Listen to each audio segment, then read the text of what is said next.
If you thought the world was PTSD before, here comes the holiday season. And now more than ever, God is reminding us to stay in the moment. Escalations in Gaza and other places,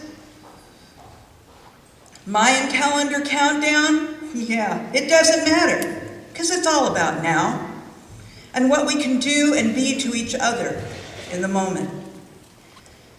Your own moments or someone else's. We are all each other's moment at this moment in time. The future crystallized and immutable as we count minutes, days, stars, the calendar of the universe, spinning aboard our planet to the next phase in humanity's evolution. What good are any of us, to ourselves or each other, if we're on constant alert and all that's going on in our world in this moment is a cup of coffee or another batch of memos to write or read? Or maybe it's cooking a meal, doing some laundry.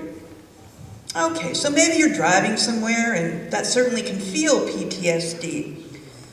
But if you get where you're going safely, why not disengage from the potential and embrace the actual of the moment that you're in? Ever look at your moment while you're in that moment? Like this one. Any snipers in the room? Any signs of impending doom other than the usual apocalyptic predictions? Yeah, here we go again on that one. But we're all still here. The sun came up somewhere. And as we breathe the air, drink our coffee, and consider our options for each day, let's remember the holidays bring us closer to more than just the best of what we can afford to buy. They bring us, at least hopefully, toward the best of what we can be in our collective human spirit. At this particular time of year, the disenfranchised people in our society and around the world become more palpable in our thoughts. Concerns for our own well-being and status make room for those who have less than us. PTSD or no, all we've got going on in this moment is who we are and what we are to each other. We are all we've got in this world to get us from this moment to the next.